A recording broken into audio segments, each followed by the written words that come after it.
అయ్యా నమస్కారం. ఇక్కడ సూర్య దేవాలయంలో ఈ గొల్లల మామిడాడలో ఉన్నటువంటి ఈ సూర్య దేవాలయంకి ఉన్నటువంటి ప్రత్యేకత, ఈ సూర్య దేవాలయంలో జరిగేటువంటి ఇప్పుడు మాఘమాసాన్ని పురస్కరించుకొని ఇక్కడ స్వామివారికి జరిగేటువంటి ఉత్సవాలు ఏమేమి జరుగుతాయి అన్నటువంటి విషయాన్ని మాకు కొంత తెలియజేయండి దయచేసి. నమస్కారం అండి అయ్యా. జై శ్రీమన్నారాయణ. పెదపూడి మండలం గొల్లల మామిడాడ గ్రామంలో వేయించేసినటువంటి శ్రీ ఉషా పద్మిని ఛాయా సౌజ్ఞా సమేత శ్రీ సూర్యనారాయణ స్వామి వారి దేవస్థానం 1902 జూన్ 18లో ప్రతిష్ట చేయడం జరిగింది. నేటికి 122 సంవత్సరాలు ఈ దేవాలయం జరుగుతోంది.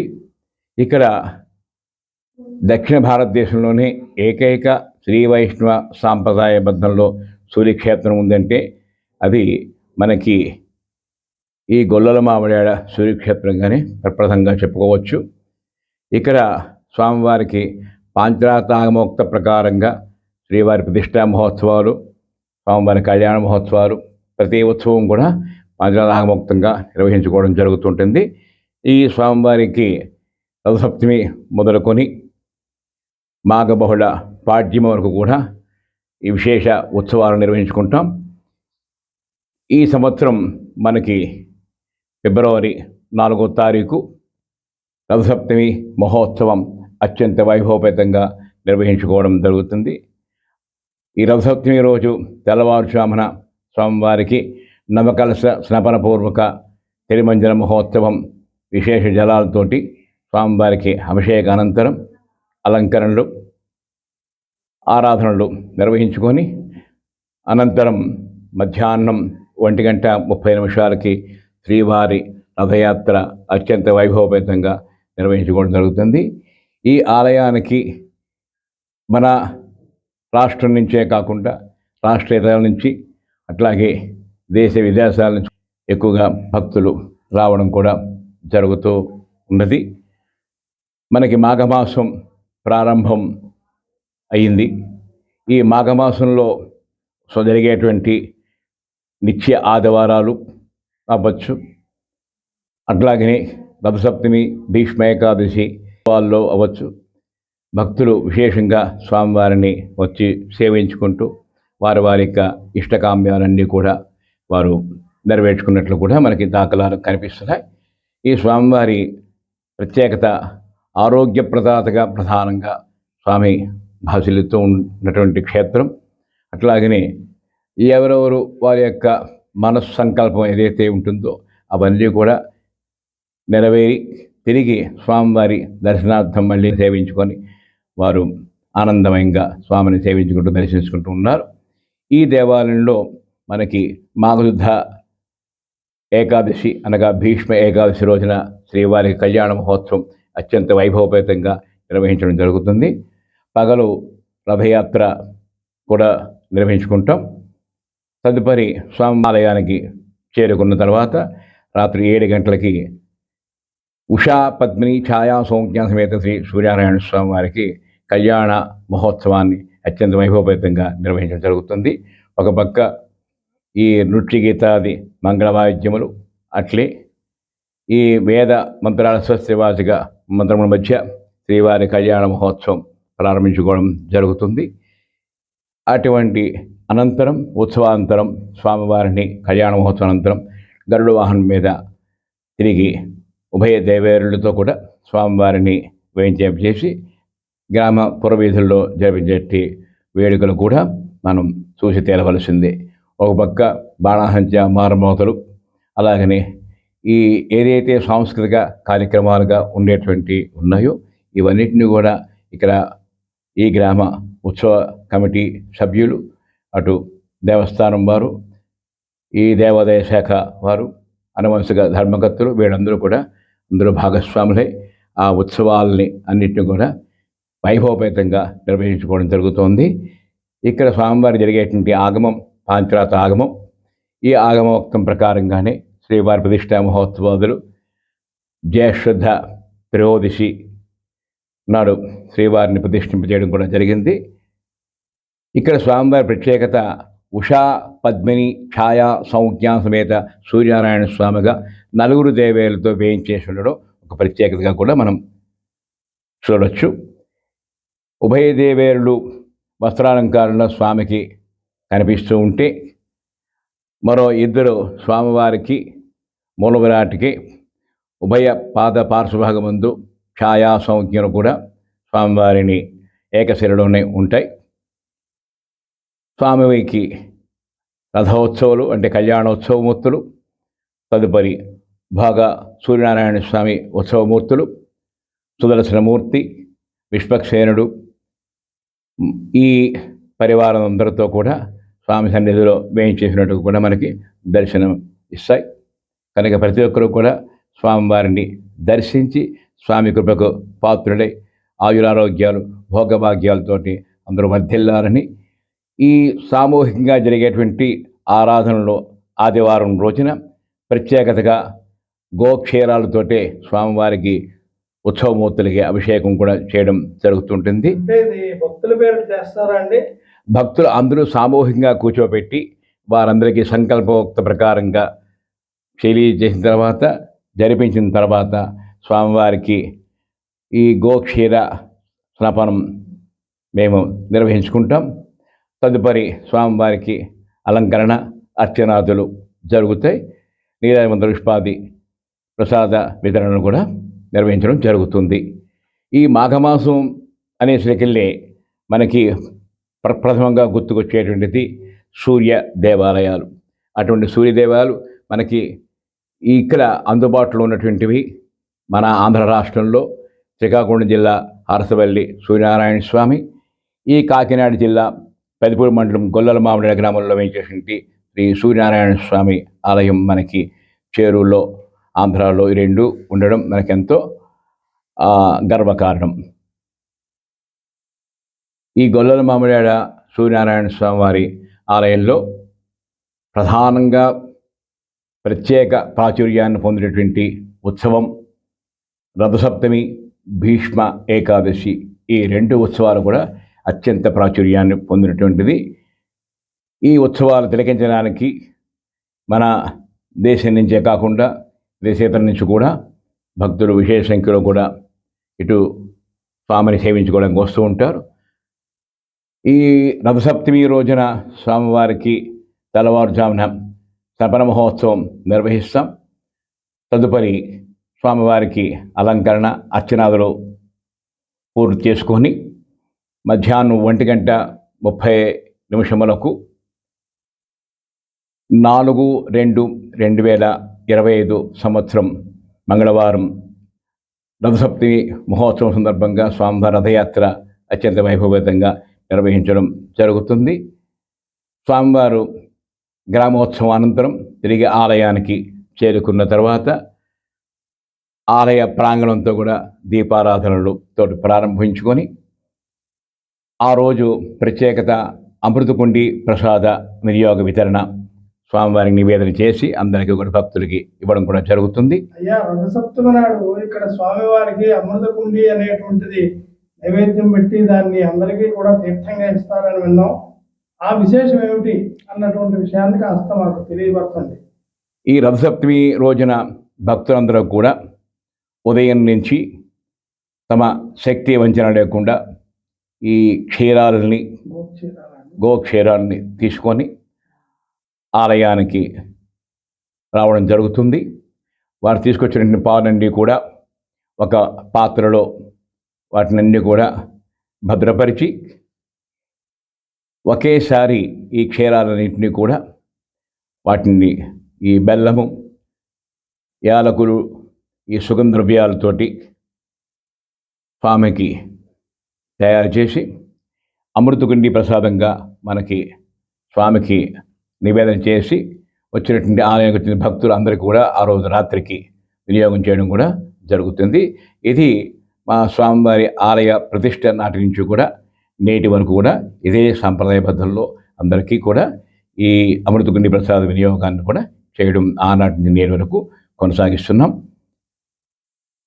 ఈ అమృతకుండి ప్రసాద విశేషణం, ఈ ఎవరైతే ఈ అమృతకుండి ప్రసాదాన్ని స్వీకరిస్తారో వారి యొక్క మనో అభీష్టం సిద్ధి. రథసప్తమినాడంటే అమృతకుండి ఆమృతకుండి రథసప్తమినాడు మాత్రమే అది స్వామికి నివేదన చేసి భక్తులందరికీ వితరణ చేయడం జరుగుతుంది.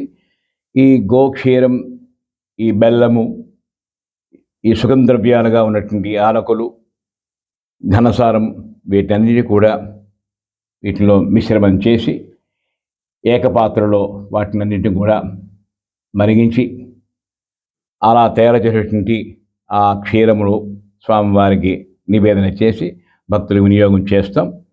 ఈ ప్రసాదంలో ప్రత్యేకతగా మనకి ఏంటంటే ఆరోగ్య సూత్రం ఎంతో ఇమిడి ఉన్నది. అలాగనే మన ఏదైతే భావనతో మనం స్వామిని సేవించుకుంటూ మనం మనసులో చేసుకుంటామో ఆ కోరికలు కూడా అది సత్ఫలాన్ని కూడా ఇవ్వడానికి, ఉదాహరణకి సంతానార్థిక కానీ లేదా ఏదైనా ఉన్నత భావాల్లో ఈ అమృత ప్రసాదంలో ప్రధాన పాత్రగా అది సంతానం కావచ్చు, విద్య కావచ్చు, విదేశ యానములు కావచ్చు, అది ఏదంటే అవ్వచ్చు. కానీ దాని అన్నింటినీ పొందడానికి ఈ భగవత్ నివేదిత ప్రసాదం ఏదైతే ఉందో దానిని స్వీకరించి ఆ మనసులో భావన చేసుకుంటూ స్వీకరిస్తే తప్పకుండా అది సత్ఫలాన్ని మనకి అందిస్తుందని కూడా మా పూర్వుల నుంచి కూడా ఇది తెలియజేయడం కూడా జరుగుతోంది. తప్పకుండా ఈ అమృత ఈ కొన్ని ప్రసాదాన్ని కూడా అడిగి మరి మనం తీసుకోవాలని కూడా మన పెద్దలు తెలియజేస్తారు. అంటే ఒక్క బిందు మానగా మన జీవం మీద మనం లోపలికి తీసుకోగలిగినట్టయితే అది అనంత ఫలాన్ని ఇస్తుందని కూడా మనకి తెలియజేస్తుంది. ఇక్కడ మాఘమాసంలో 5 రోజులు ఉత్సవాలు జరుగుతాయి అంటున్నారు. అది ఎప్పటి నుంచి ఎప్పుడు జరుగుతాయి అన్నటువంటిది ఒకసారి తెలియజేయండి. ఈ సూర్య దేవాలయంలో మాఘమాసంలో శుద్ధ దశమి నాడు స్వామివారి పాంచానిక కళ్యాణ మహోత్సవ దీక్ష సంకల్పంతో ప్రారంభం చేసుకోవడం జరుగుతుంది. మాఘశుద్ధ ఏకాదశి, భీష్మ ఏకాదశి రోజున శ్రీవారికి కళ్యాణ మహోత్సవం నిర్వహించుకుంటాం. ఈ మాఘశుద్ధ ఏకాదశి కళ్యాణ మహోత్సవం నిర్వహించుకోవడం ప్రధాన ఉద్దేశ్యం మా పూర్వులు చెప్పినటువంటి విషయం. ఇక్కడ స్వామి నారాయణ తత్వానికి ప్రతీకగా మన పెద్దలు సూర్యనారాయణ స్వామి ప్రతిష్ఠింపడం జరిగింది.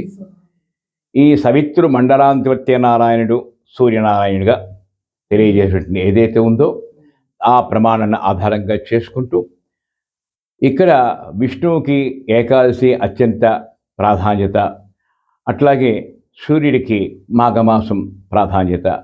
ఈ మాఘమాసంలో వచ్చినటువంటి శుద్ధ ఏకాదశి ఏదైతే ఉందో అది భీష్మ ఏకాదశి. ఆ రోజు స్వామివారికి కళ్యాణ మహోత్సవం నిర్వహించాలనేటువంటి విషయాన్ని ఆ రోజు పెద్దలు నిర్ణయించారు కనుక ఆనాటి నుంచి నేటి వరకు కూడా ప్రతి సంవత్సరం మాఘశుద్ధ ఏకాదశి నాడు శ్రీవారి కళ్యాణ మహోత్సవం అత్యంత వైభవపేతంగా నిర్వహిస్తాం. ఈ భీష్మ ఏకాదశి నాడు తెల్లవారుజామున పవిత్ర తుల్యా నది తీరము నుండి ఈ తీర్థాన్ని తీసుకొని ఆలయ ప్రదక్షిణ పూర్వకంగా స్వామివారి ఆలయంలోకి గర్భాలయంలోకి వెళ్ళిన తర్వాత స్వామి నిత్యారాధన కైంకర్యానికి ఈ జలాన్ని ఉపయోగించుకొని ఆరాధన ప్రారంభిస్తాం. తదుపరి మధ్యాహ్నం 1 గంట ప్రాంతంలో స్వామివారి రథయాత్ర, అనగా ఈ సంవత్సరం మనకి 8 ఫిబ్రవరి 2025 మాఘశుద్ధ ఏకాదశి శనివారం వచ్చింది. ఆ రోజు కూడా స్వామికి రథయాత్ర సుమారు ఆలయం నుంచి గర్భాలయం నుంచి స్వామివారిని ఉత్సవమూర్తుల్ని 11-11:30 ప్రాంతంలోనే స్వామివారి రథం మీద వేయించేయడం జరుగుతుంది. 1 గంటకి స్వామి రథయాత్ర ప్రారంభించడం జరుగుతుంది. ఈ రథయాత్ర గ్రామ పురవీధుల్లో నిర్వహించుకొని తిరిగి ఆలయానికి చేరుకున్న తర్వాత ఆ రాత్రికి, అంటే భీష్మ ఏకాదశి నాటి రాత్రి 7 గంటలకి శ్రీవారి కళ్యాణ మహోత్సవం నిర్వహించుకోవడం జరుగుతుంది. కళ్యాణ మహోత్సవం అనంతరం ఈ కళ్యాణ దేవేరులతో కూడినటువంటి సూర్యనారాయణ స్వామివారిని గరుడ వాహనం మీద వేయించేసి ఆ రాత్రి జరిగేటువంటి ఆ గరుడోత్సవంలో కూడా మనం చూడవలసిందే కానీ అది వర్ణనాతీతంగా ఆ ఉత్సవం అంతా కూడా మనకి కనిపిస్తూ ఉంటుంది.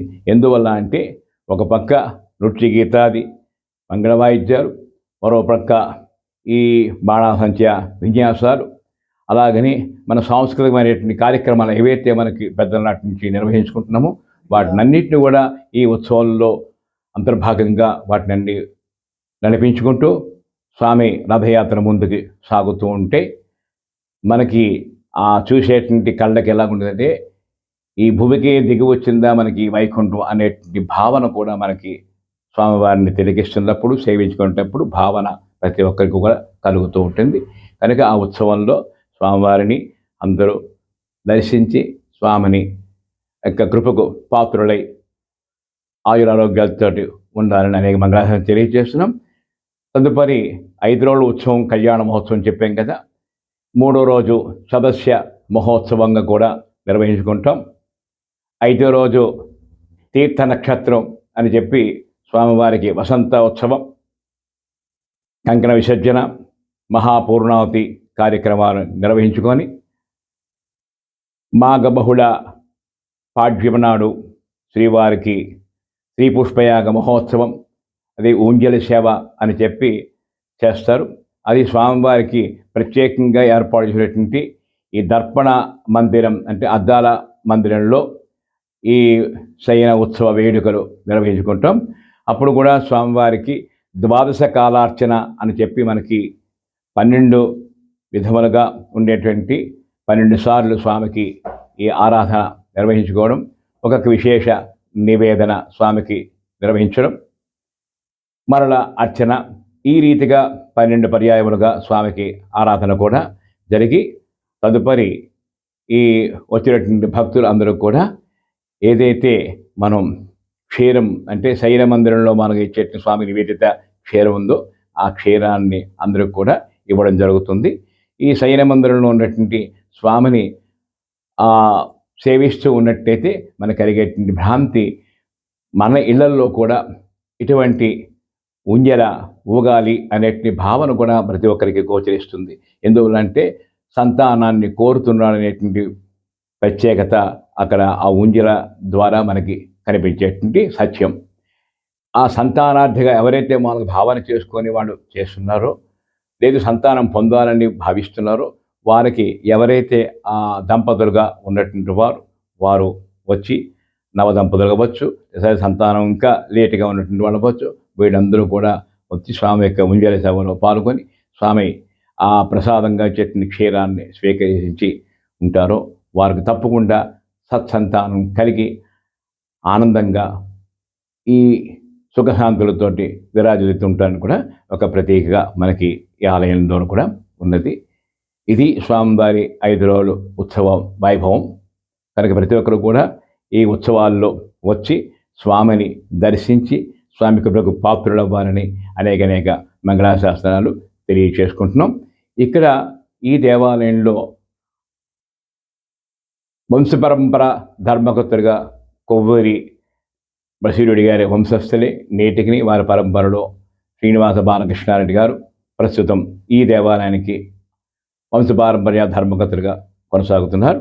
అట్లే శ్రీవారి యొక్క ఆరాధనలో కూడా రేజేటి వారి వంశస్థులు అంటే రేజేటి రంగాచార్యుడు వారు ఈ స్వామివారిని ప్రతిష్టా మహోత్సవాన్ని 1902 జూన్ 18లో నిర్వహించడం జరిగింది. అదే పరంపరలో నేటికి 4వ తరంగా ఉన్నటువంటి నేను చెన్న వెంకట నరసింహాచార్యం రేజేటి ఆ పరంపరలో స్వామి ఆరాధన కొనసాగిస్తూ ఉన్నాను. కనుక ఇటు ఆలయ ధర్మకర్తలు కానీ లేదా ఈ ఆలయ వంశ పారంపర్య అర్చకులుగా ఉన్నటువంటి మా కుటుంబం కానీ ఇటు గ్రామంలో ఉన్నటువంటి పెద్దలు పౌరులు ప్రతి ఒక్కరూ కూడా ఈ ఉత్సవాల్లో అందరూ భాగస్వాములై స్వామి ఉత్సవ వేడుకల్లో ఎటువంటి ఇబ్బందులు లేకుండా అటు దేవాదాయ శాఖ ఇటు వంశపారంపర్య ధర్మకర్తలు ఇటు గ్రామ పెద్దలు గ్రామ పౌరులు ప్రతి ఒక్కరూ కూడా ఇందులో భాగస్వాములై ఈ ఉత్సవాలను నిర్వహించుకుంటున్నారు. అంచేత దినదినాభివృద్ధిగా ఆ రోజు అన్నట్టుగా ప్రతి సంవత్సరం కూడా ఆ ఉత్సవ ప్రత్యేకత అందరికీ కూడా ఎంతో వైభవాన్ని చేయగలిగే స్థితిని ఆ సూర్యనారాయణ స్వామి వారే వారందరూ కూడా ప్రసాదిస్తున్నాడు అనడానికి కూడా తార్కాణమే ఈ స్వామివారికి జరిగేటువంటి ఉత్సవ ప్రాధాన్యతలో కలిగేటువంటి ఆంతర్యం కనుక అటువంటి స్థితిని గ్రామ పెద్దలు ఆనాడే మనకి ఏర్పాటు చేసి ఉంచారు. అంచేత ఈ దేవాదాయ ధర్మాదాయ శాఖలో 6B టెంపుల్గా ఇది నమోదైంది. ఇక్కడ కూడా దేవాదాయ ధర్మాదాయ శాఖ కార్యనిర్వాహక గారు కూడా ఇక్కడ ఆలయానికి నిర్వహించడం కూడా ఉంటుంది. అయితే అటు దేవాదాయ తరపుగా ఉండేటువంటి కార్యనిర్వాహక గారు, ఇటు వంశపార ధర్మకర్తలు, గ్రామ పెద్దలు, ఈ ఉత్సవ కమిటీ సభ్యులు, గ్రామ పౌరులు వీరందరూ కూడా ఏకంగా అంటే ఏకస్తులై ఈ ఉత్సవాలన్నీ కూడా నిర్వహించుకుంటారు. కనుక ఎటువంటి విపత్తులు రాకుండా అందరూ ఆనందమయంగా ఉండేటువంటి స్థితిలో ప్రతి సంవత్సరం ఒక ప్రత్యేకతను ఆ ఉత్సవంలో చూపిస్తూ అందరికీ కూడా ఆనందాన్ని కలిగిస్తూ ఈ ఉత్సవం ఇలాగా కొనసాగేటువంటి దీర్ఘ ప్రణాళికగా కూడా వాళ్ళు ఒక ప్రత్యేకతను ఈ అందరూ కూడా సాధించుకున్నారు. కనుక నిర్విఘ్నంగా ఆ ఉత్సవాలన్నీ కూడా వాళ్ళు నిర్వహించుకుంటూ అటు పెద్దల మన్నలు, ఇటు గ్రామ మన్నలు, అందరి తాలూకు అధికారులు మరి అందరి తాలూకు మన్నలు పొందుతూ వారు ఉత్సవాలు నిర్వహించుకుంటున్నలో అతిశయోక్తి లేదు. కనుక ప్రతి ఒక్కరు కూడా భక్తులు వచ్చి స్వామివారిని సేవించుకొని స్వామి కృపకు పాత్రలు అవుతారని అనేక మంగళాశాసనం తెలియచేస్తూ ఈ అవకాశం ఇచ్చినటువంటి ఈ ప్రసార మాధ్యమాల ద్వారా వీక్షణ చేస్తున్నటువంటి భక్తులు అందరికీ కూడా అనేక మంగళాశాసనం తెలియచేస్తూ జై శ్రీమన్నారాయణ. ఈ దేవాలయాన్ని చేరుకోవడానికి మనకి కాకినాడ నుంచి, రాజమండ్రి నుంచి, సామర్లకోట నుంచి, రామచంద్రపురం నుంచి ఇటు రైలు మార్గంగా చేరుకోవాలన్నప్పుడు కాకినాడ, రాజమండ్రి, సామర్లకోట, బస్సు మార్గాల ద్వారా చేరుకోవాలన్నప్పుడు సామర్లకోటకి ఈ రైల్వే స్టేషన్కి ఎదురుగా ఉన్నదే ఈ కాంప్లెక్స్ ఆర్టీసీ డిపో. అక్కడి నుంచి కూడా బస్సు మార్గాల ద్వారా మనం దేవాలయానికి రావడానికి అవకాశాలు ఉండేటువంటి బస్సు మార్గాలు కూడా ఉన్నాయి. అలాగనే రామచంద్రపురం నుంచి కూడా రావడానికి ఉన్నాయి. అయితే ప్రధానంగా ఈ గొల్లల మామిడాడ కేంద్రం సుమారు ఈ గ్రామాలతోటి సన్నిహిత సంబంధం ఒక సుమారుగా 20 కిలోమీటర్లు మధ్యస్థంలోనే ఈ దేవాలయం ఇప్పుడు చెప్పుకున్నటువంటి గ్రామాలకి, ఈ పట్టణాలకి చేరువలో సుమారుగా 20 కిలోమీటర్లుగా మనం చెప్పుకోవచ్చు. అయితే మనం కొంచెం రాజమండ్రి దూరం పెరగచ్చు. అయితే ఇక్కడ ఈ వచ్చినటువంటి భక్తులు అందరికీ కూడా మొట్టమొదట ఈ ఏదైతే అన్న వితరణ అంటే అన్న సమారాధన అనేటువంటిది ఇక్కడ ప్రతి ఆదివారంలో కూడా వచ్చినటువంటి ఆలయానికి భక్తులకి ఉచితంగానే వారందరూ కూడా ఈ అన్నప్రసాద వితరణ చేయడం జరుగుతోంది. దానికి అన్నదాన కమిటీగా అన్నదాన భవనంలోనే స్వామివారి తరపున అక్కడ వితరణ కూడా చేస్తూ ఉంటారు. మొట్టమొదట మూలపురుషుడైనటువంటి ఈ కొవ్వూరు బషీరెడ్డి గారికి ఉన్నటువంటి ప్రధానమైనటువంటి బిరుదే అన్నదాత కొవ్వూరు బషీరెడ్డి అనేటువంటి ఆయనకి అవార్డు విక్టోరియా మహారాణి ప్రదానం చేయడం కూడా జరిగింది ఆనాడే. అంటే 1800 చిరులలో మానుగా ఉన్నప్పుడు మనకి విక్టోరియా మహారాణి ఆవిడ ఉన్నప్పుడు దానికి శాసనం కూడా ఉంది. ప్రమాణపత్రంగా ఏదైతే ఉందో ఆయనకి ఎక్కడ చూసినా సరే బషీరెడ్డి గారి తాలూకా పేరు అన్నదానానికి ప్రత్యేకతగా కనిపిస్తూ ఉంటే అప్పుడు ఏమిటి అనే ఆలోచిస్తే ఆవిడ ఇచ్చేటువంటి ఒక మహత్తరమైనటువంటి సందేశం ఏమిటంటే అన్నదాత కొవ్వూరు బషీరెడ్డి అనేటువంటి ఒక ప్రశంసా పత్రాన్ని కూడా ఆవిడ విడుదల చేయడం జరిగింది. ఇప్పటికీ మనకి సామర్లకోటలో రైల్వే స్టేషన్గా ఆపోజిట్లో బషీరెడ్డి చౌట్రీ అని ఉంది. అందులో దాన్ని భద్రపరిచినట్టుగా కూడా మనకి దాఖలాలు ఉన్నాయి. ఈ బషీరెడ్డి గారు మార్కెట్లో కూడా బషీరెడ్డి చౌట్రీని కూడా నిర్మించడం జరిగింది. అలాగనే ఈ గొల్లల మామిడాడ గ్రామంలో ఈ సూర్యనారాయణ స్వామి వారిని ఈ ప్రధానంగా ప్రతిష్ఠ చేయడానికి మూలంగా ఆయన ప్రధాన కారకులుగా, ప్రతిష్టాపకులుగా మా ముత్తాత గారైనటువంటి శ్రీమాన్ రేజేటి రంగాచార్య వారి ఆధ్వర్యంలో ఈ ప్రతిష్టా మహోత్సవం నిర్వహించడం, దానికి బషీరెడ్డి గారు ఆయన చేత ప్రతిష్ఠింపబడడం కూడా ఇక్కడ జరిగింది. అయితే ఈ అదే స్ఫూర్తిని మా గ్రామస్తులు ప్రధానంగా తీసుకుంటూ ఇక్కడ కూడా స్వామివారికి ఎప్పుడూ కూడా ఈ అన్నదానం అనేటువంటిది ఏ చిన్న కార్యక్రమం చేసుకున్నా దాంట్లో ప్రధాన పాత్ర ఈ అన్నదానం ప్రధానంగా ఉండి తీరవలసింది అనేటువంటి ఒక ప్రత్యేకతగా చేస్తూ అందరికీ కూడా ఈ ఈ అన్నప్రసాద వితరణ కూడా కార్యక్రమాన్ని చేస్తున్నారు. కనుక ఆ రోజు వచ్చినటువంటి ఆదివారాలు అవ్వచ్చు, ఉత్సవాల్లో అవ్వచ్చు, ఈ మాఘమాసంలో వచ్చేటువంటి ఆదివారాలు, మాఘమాసంలో వచ్చేటువంటి ఉత్సవాల్లో కూడా ఇంకా అధిక సంఖ్యలో భక్తులు ఈ అన్నప్రసాద స్వీకరించడానికి అనువుగా ఎంతో ఆధునిక సదుపాయాలన్నీ కల్పించి వారందరూ కూడా అన్నదానాన్ని ఉచితంగా అందిస్తూ ఈ అందరికీ కూడా ఆ ప్రసాద స్వీకరణ అనంతరం భక్తుల్లో కనిపించే మనోభావం పైకి చెప్పుతున్నది, మేము వింటున్నది ఏంటంటే అన్నదాత సుఖీభవ అనేటువంటి భావన ప్రతి ఒక్కరికి కూడా అది ఆబాల గోపాలం వరకు కూడా ఈ మాట, ఈ ప్రసాద స్వీకరణ అనంతరం కూడా వారి నోట నుండి వచ్చేటువంటి ప్రధానమైన మాటగా కూడా ఇక్కడ ప్రత్యేకతగా కనిపిస్తోంది. ఎందువల్ల అంటే ఎన్ని మనం చేసినా ఆ ఆహారం అందించి ఆ ఆహారం తిన్న తర్వాత దానిని ఆ ఆనందాన్ని ఈ రూపంగా అన్నదాత సుఖీభవ అనేటువంటి భావన వస్తుంది తప్ప వేరొక భావన మనెవరికి కూడా రాదనేదానికి కూడా మనకి ప్రత్యక్షంగా ఈ అన్నదాన సమారాధనలో మనం చూడవచ్చు. ప్రత్యక్షంగా కూడా అక్కడ లైవ్లో మనం ఆ వితరణ జరుగుతున్నప్పుడు కూడా భక్తులతో మనం పాల్గొన్నప్పుడు వారితో వాళ్ళు మాట్లాడించినప్పుడు ఈ విషయం బహిర్గతం అవుతుంది.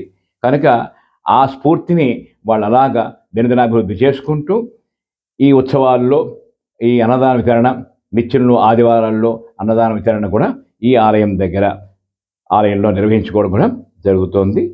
కనుక ఇటువంటి మహత్తరమైనటువంటి ఈ దేవాలయం ఇది మనకి సప్త గోదావరిలో ఒకటి అయినటువంటి షడ్భిస్తుల్య అని మనకి చెప్పారు. సప్త గోదావరిలో అని మనకి ధవళగిరి దగ్గరికి వచ్చేసరికి గోదావరి అక్కడ 7 పాయలుగా ఏర్పడడం చీరిగిపోతే ఆ అందులో ఉన్నటువంటి పాయకి ఒక పేరు తుల్య. ఆ తుల్య ఈ గ్రామానికి అంతర్వాహిని అయి ప్రవహిస్తూ కాకినాడ దగ్గర చొల్లంగిలో ఇది సాగర సంగమం జరుగుతోంది. బహిర్గతమైన ప్రదేశమే చొల్లంగి. మొన్న ఈ మాఘమాసానికి ప్రారంభానికి ముందు అమావాస్యే చొల్లంగి అమావాస్యగా కూడా ఈ ప్రాంతంలో నానుడి ఉంటుంది. అటువంటి ఈ తుల్యా నది తీరమందు వేయించేసినటువంటి ఈ సూర్యనారాయణ స్వామి ఆలయం దానికి ఇంకా మనకి ప్రాచుర్యాన్ని మరింత సంతరించుకున్నది. అట్టి దేవాలయాన్ని మనం ప్రత్యక్షంగా వెళ్ళి దర్శించి స్వామిని సేవిస్తే కానీ ఈ భావన కేవలం అడిగితే చెప్పినట్టు కాకుండా మనం ప్రత్యక్ష అనుభూతి కలగాలంటే మనం వెళ్ళాలి, స్వామిని సేవించాలి. అప్పుడు స్వామి తాలూకా అనుభూతిని మనం పొందగలిగే స్థితిని ఆలయ సందర్శనలో ప్రధాన ఉద్దేశమే. మన ఆలయ సందర్శనలో ఉండే ప్రధాన పాత్ర ప్రతి ఒక్కరు కూడా ప్రతి చోట ఉండేటువంటి ఆ ప్రధాన ఆలయాలు ఏవైతే ఉన్నాయో వాటిని మనం సేవించుకున్నట్లయితే ఆ వైభవం, అక్కడ స్థల ప్రభావం మనకి తప్పకుండా ఉంటుంది.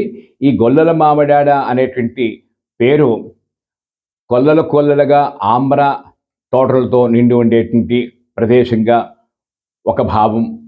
అలాగనే గొల్లల వాడ అంటే గొల్లలు అధికంగా ఉండేటువంటి వాడ అని అంటే గ్రామం వాడ. కాలగర్భంలో ఆ వాడే డాడ అంటే గొల్లల మామిడాడగా మనకి ఇప్పుడు వర్తమానంలో తెలియజేస్తుంది. అంచేత అటువంటి ఈ గొల్లల మామిడాన్ని మన సంస్కృతుల్లో మనకి తెలియజేసినప్పుడు మధురామంద సత్యనారాయణ గారు ఆంధ్ర కలహ బిరుదాంకితులు, ఆయన గోపాంబరపుర నివాస అని చెప్పి మన సూర్యనారాయణ స్వామి తాలూకా సుప్రభాతాన్ని రచించినటువంటి మహనీయుడు. ఆయన రాసినటువంటి ఆ సుప్రభాతంలో చెప్పినటువంటి ఒక సన్నివేశమే గోపాంబరపుర నివాస అని సంస్కృతంలోని ఆయన దాన్ని తెలియజేస్తూ ఆ స్వామి మీద 21 శ్లోకాలతోటి ఈ సుప్రభాతాన్ని మనకి అందించడం కూడా జరిగింది. ఆ స్వామివారి సుప్రభాతం మనకి ప్రతి నెలలో ఉండేటువంటి ఒక ఆదివారం సూర్య సుప్రభాతంగా మనకి ఆల్ ఇండియా రేడియో విశాఖపట్నం కేంద్రం ద్వారా ప్రసారం అవుతూ ఉంది. ఈ నెలలో 4 వారాల్లో ఒక వారం ఉదయించు భానుడు వంగభూవు ఛాయ అని శ్రీ సూర్యనారాయణ వేదపారణ అని ఒక వారం, అలాగనే ఒక వారం అరసవెల్లి సూర్యనారాయణ స్వామి, ఒక వారం మన గొల్లల మామిడాడ సూర్యనారాయణ స్వామి. ప్రధానంగా వాళ్ళు ప్రచారణ అంటే చెప్పేటప్పుడు సూర్య సుప్రభాతం అని వాళ్ళు అనౌన్స్మెంట్ చేస్తారు. అందులో ఆ సంస్కృత పదంలో ఉండేటువంటిది గోపాంబరపుర నివాస, మధ్యలో ఒక చోట గొల్లల మామిడాడ అని మనకి తెలుగులో మనకి చెప్పారు. అంచేత ఇట్టి వైభవం కలిగినటువంటి ఈ సూర్యక్షేత్రాన్ని మనం ప్రతి ఒక్కరు కూడా వచ్చి దర్శించి స్వామి కృపకు పాత్రులవ్వాలని అనేక మంగళాశాసనాలు తెలియజేస్తూ జై శ్రీమన్నారాయణ. జయత్సదా సవిత్రమండల మధ్యవర్తి నారాయణ సర్జిజాగర సన్నివిష్టః కేయుర్వాన్ మకరకుండలవాన్ కిరీటిహారి హిరణ్మయ అపోహో ధృత శంఖచక్రః. యత్సదా సవిత్రమండల మధ్యవర్తి నారాయణ సర్జిజాగర సన్నివిష్టః కేయుర్వాన్ మకరకుండలవాన్ కిరీటిహారి హిరణ్మయ అపోహో ధృత శంఖచక్రః.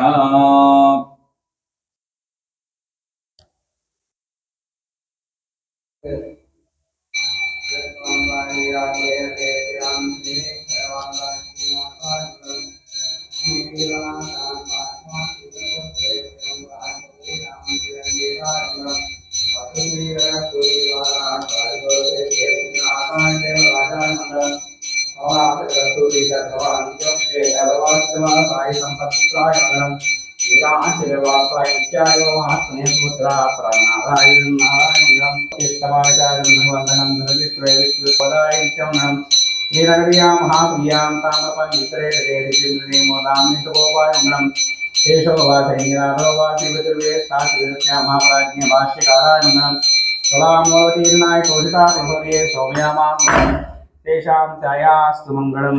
మంగళాశాస్త్రవైరాచార్య పురోగమై సర్వై శివై ఆచార్య సత్కృతాయాస్తు మంగళం.